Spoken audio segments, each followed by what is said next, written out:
Muito bem, então pessoal, seguinte, nós vamos falar hoje sobre demonstração do resultado do exercício e balanço patrimonial. Eu acredito que vocês já tiveram um conteúdo de sobra no curso, nos cursos respectivos. Possivelmente o pessoal da Contábeis até aprofunda mais essa questão toda de análise de DRE, análise de balanço, mas o pessoal da administração eu sei que tem esses conteúdos também. Então, nesse momento, vocês vão aplicar esse aprendizado, tá? Vão fazer a análise com base nos dados que vocês geraram das empresas de vocês. Pessoal, quando chega neste ponto aqui, vocês já fizeram o fluxo de caixa, já levantaram tudo que tinha para levantar da empresa, já fizeram todas as ponderações, colocações, ajustes e reajustes, não deveria ter nada além do que botar os números em relatórios, em formato de DRE, em formato de balanço, depois fazer as análises e mais adiante vocês verão gerar ali alguns indicadores que saem desses mesmos conteúdos, desses mesmos relatórios. Então o que acontece? Tá? Não tem mais muito o que inventar aqui. Aqui deu o que deu. Tá? Pode até ser que você chegue à conclusão, puxa, a gente podia ter sido mais arrojados nas metas de vendas, a gente poderia ter buscado fornecedores mais baratos, a gente poderia ter buscado um aluguel mais barato, diminuído custos fixos, enfim, vocês vão chegar a um monte de conclusões, mas nesse momento a gente não tem mais como voltar atrás. Porém, essas constatações de vocês, a partir dessas análises, elas podem ser colocadas ali também, né? Vocês vão perceber nas análises o que está de mais, o que está de menos e o que poderia ser feito. Então, caso vocês cheguem à conclusão que algo poderia ser melhorado, não precisa mudar. Sigam com o projeto até o fim, mas façam a menção dessa possibilidade de melhoria no texto mesmo, tá? Qualitativamente. Tá? Então, vocês já devem lembrar aí, né? Demonstração do resultado do exercício, o famoso DRE. Ele é o relatório, talvez um dos principais, um dos mais observados, analisados nas empresas. Eu, quando vou em tudo que é empresa, tudo que é reunião que eu abro nas consultorias, começa com o DRE. Os caras botam um painelzão lá na frente, vamos ver o DRE. Como é que está?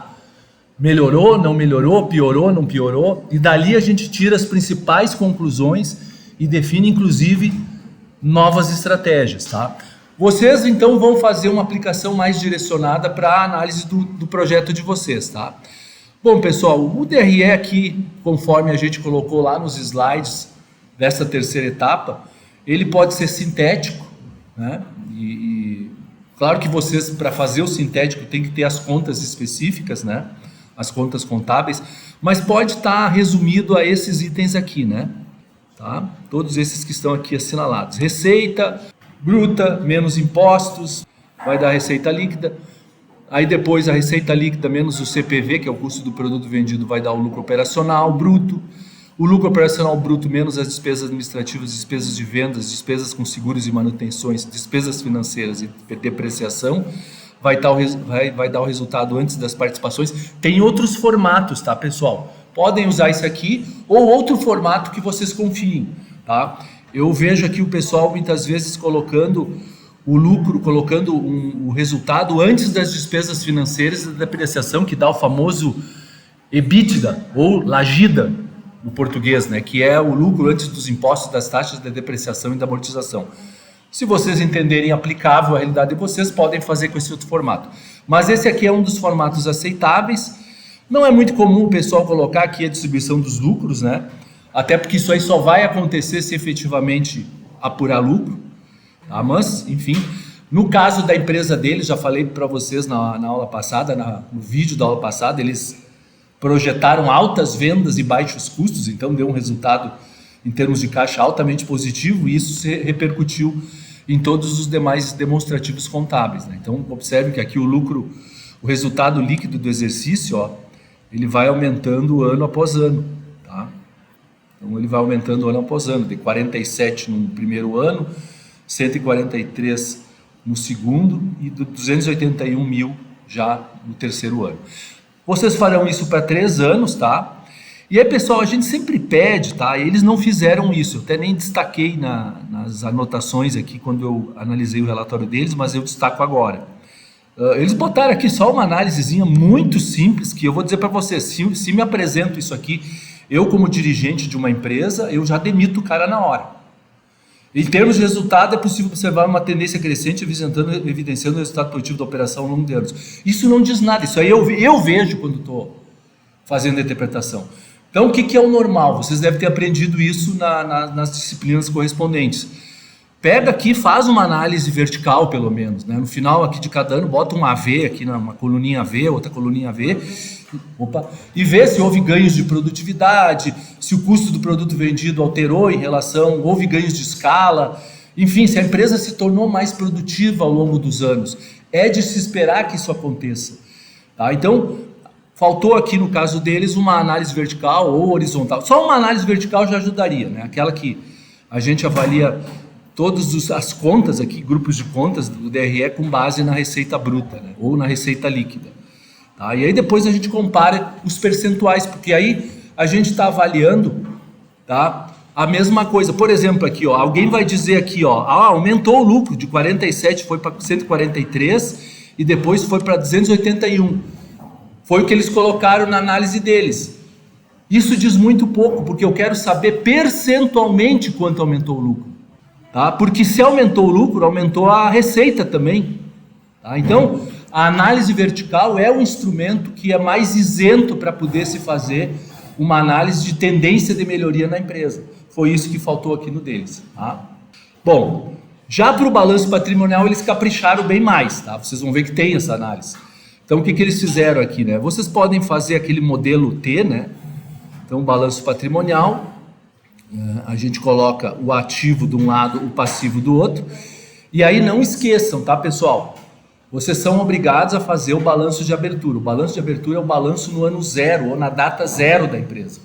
Ela não começou a funcionar ainda, ela está só com o dinheiro dos sócios, essencialmente. De repente comprou algum bem já, né? já tem algum bem adquirido, comprou alguma matéria-prima. Aqui no caso deles, não, eles nem colocaram nada disso ainda, tá? Iam fazer tudo depois. É uma opção de vocês, tá? Mas elementos como esses aqui, né? O que vai ter em caixa, né? O que vai ter já de equipamentos ativos investidos, e aí como fica a situação do ativo e como fica a situação do passivo. Você sabe, né, pessoal, os sócios, quando eles entram na sociedade, eles são credores da empresa. É como se eles estivessem emprestando dinheiro. A empresa é uma outra entidade que não as pessoas físicas dos sócios, que são vocês. Vocês, ao colocarem dinheiro na empresa, é como se vocês estivessem emprestando. Olha, eu quero ganhar com lucro, juros, dividendo, tudo isso aqui no final. Então, por isso que o capital social vai no passivo, né? É uma dívida que a empresa tem para com os sócios, né? Então, vocês têm que equalizar isso aqui, fazendo o ajuste, né, no balanço de abertura. Tá? Pode ver que ele aqui não tem muita alteração, né? Porque a empresa não se movimentou ainda, ela apenas abriu as portas, tá? Fez lá algum tipo de gasto. Eu tentei deduzir esses números deles aqui, tá? Mas não consegui, não sei de onde é que eles tiraram esses 15 mil, não fecha com o fluxo de caixa. Esse disponível que está aqui, ó, deveria fechar com o fluxo de caixa. E aí lá no início do fluxo de caixa deles deveria aparecer saldo inicial, 15 mil. Se isso não fecha, para mim já está errado. Aliás, para mim e para o mundo inteiro, tá? Qualquer um de vocês que apresentar um relatório de balanço patrimonial que destoa do fluxo de caixa, do saldo, seja no início do período ou no fim do período, está errado. Tá? Vamos ter que corrigir isso aí. Então a gente tem que ficar bem atento, esses detalhes são importantes. Eles não atentaram para isso, por isso que eu fiz uma observação aqui. Imagino que o professor que corrigiu o trabalho deve ter feito esse mesmo comentário e descontou alguns pontinhos deles. Tá? Mas vocês não vão cometer esse erro porque eu já estou alertando. Bom, aí pessoal, os outros balanços, tá, são em decorrência do movimento da empresa ano após ano. O que vocês olham? O balanço de abertura, avaliam o DRE, o que a empresa gerou de riqueza ao longo de um ano de trabalho, onde é que a gente vê isso? No DRE, e a partir da informação do balanço de abertura, que é sempre um saldo, e do movimento econômico, que é o DRE, eu sei como fazer o próximo balanço de fechamento do primeiro ano de operação deles. Tá? Então eles fizeram aqui, ó, tá? Eles fazem alguns comentários teóricos aqui, ó. Já o balanço de abertura de 2022 é o que é apurado em 31 de dezembro de 2022. No caso de vocês vai ser o 31 de dezembro de 2025. Tá? Então vocês vão ter que fazer isso aí. Porque nós estamos fazendo tudo para começar a operar em 2025. Né? Ó, aqui já melhorou, ó. Aqui já apareceu o saldo de 149 mil no disponível, aqui já fecha com o disponível do primeiro ano de operação deles. Então aqui já está um pouquinho mais correto, quer dizer, está bem mais correto, né? Aí eles já vão ter ali pagamento de fornecedores, pagamento de salários, né? Já vão ter empréstimo e financiamento para amortizar, tá? Então a empresa já operou e já teve transformações em todas essas contas patrimoniais aqui, tá? Então já mudou a história e aí no final lá tem que aparecer, né? Sempre vocês já aprenderam isso, né? O passivo igual ao ativo, né? Sempre tem que fechar. Balanço patrimonial de 2023 também fechou aqui o disponível, eu conferi, tá? Com o que eles haviam apurado lá em cima no fluxo de caixa. Mesma coisa, tá? Pode ver que está engordando as contas aqui, né? O ativo está aumentando, né? O patrimônio líquido está aumentando, tá? Isso aí são bons sinais no desempenho dessa empresa. Claro, se o DRE está bem positivo, com tendência bem positiva, é de se esperar que a mesma coisa ocorra com o patrimônio líquido. O patrimônio líquido vocês sabem, significa o enriquecimento da empresa, né? Significa que a empresa está conseguindo enriquecer, está acumulando mais capital do que ela está gastando. E, finalmente, no caso deles, foi até 2024, mesma coisa, o disponível fechou, né? O disponível está sempre bem alto aqui, e aí o ativo e o passivo também aumentaram, tá?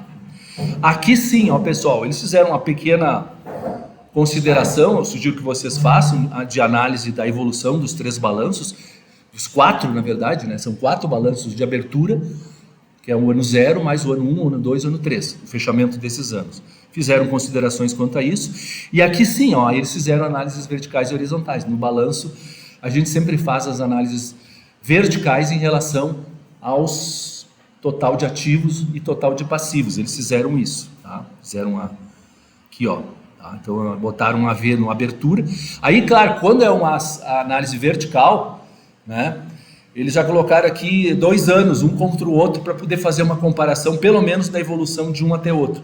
Eu já vi relatórios, e é normal isso acontecer, que botam todos os anos e ao final de cada um o seu AV ali, a coluna do AV, né? Então eles fizeram isso para também caber na página, né? Fizeram aqui, porque senão fica meio espichado, acaba ficando uns números muito pequenininhos, eles preferiram repartir. Então fizeram a abertura, a análise vertical de abertura em relação à análise vertical de 2022. Pode ver que é tudo, o 100% está sempre aqui no ativo, ó. E fizeram, já que é uma análise horizontal, aí sim confrontando a evolução a evolução da abertura para 2022. Tá? Foi isso que eles fizeram.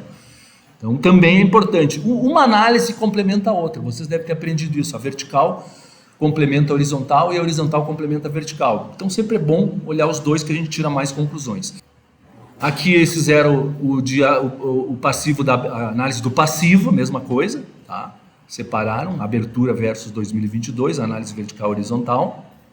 Também tudo em relação ao 100% do passivo. Depois foram confrontar 2022 com 2023, mesma lógica, tá?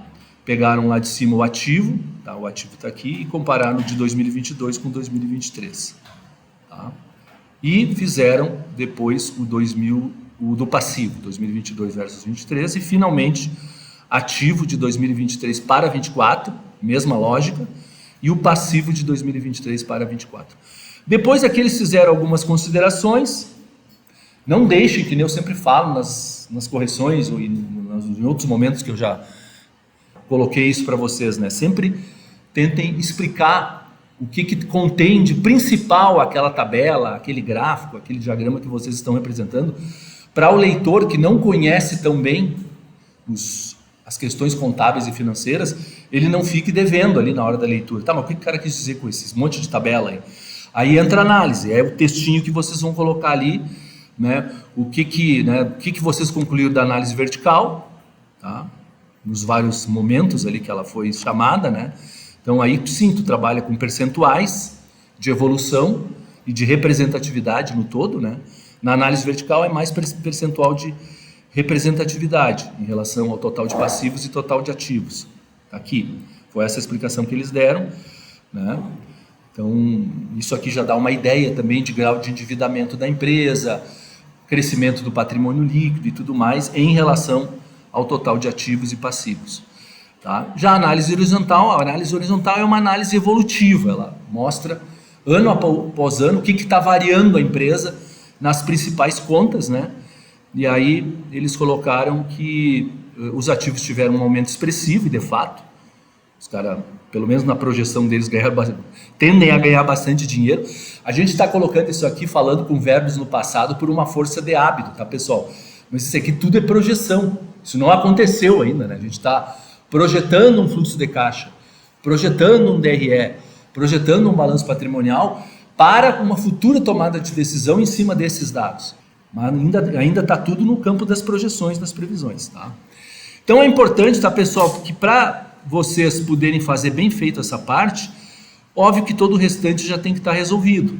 É o que se espera quando vocês chegarem aqui, que não tenha mais grandes mudanças na estrutura de capital da empresa, nos custos fixos, nos custos variáveis, tudo isso aí já tenha sido levantado por vocês, né? Tá? E o DRE é o ponto de partida. Se eu acerto o DRE, se eu acerto o balanço patrimonial e o DRE, eu consigo fazer todos os outros balanços em decorrência, tá? Então, vocês já devem ter dados suficientes a essa altura para a estimativa de receitas, já devem ter dados suficientes para o custo do produto vendido. Aí considera aqui no meio disso aí os impostos, também já devem ter dados suficientes. Aí com isso vocês conseguem calcular o lucro operacional bruto. Depois, através de custos fixos, aluguel, luz, salários administrativos e despesas de venda, vocês, acredito eu que também vocês já tenham dados. Então, isso aqui já deve estar nascendo, tá? E as demais despesas aqui também, tá? Então, com isso, a expectativa que a gente tem é que agora não se mexa mais muito nesse nível de informação e que vocês consigam construir com convicção os demonstrativos tanto do resultado do exercício quanto do balanço patrimonial. É isso então, pessoal. Tá? Então, é a explicação que eu tinha para vocês hoje. Podem tocar os trabalhos de grupo então.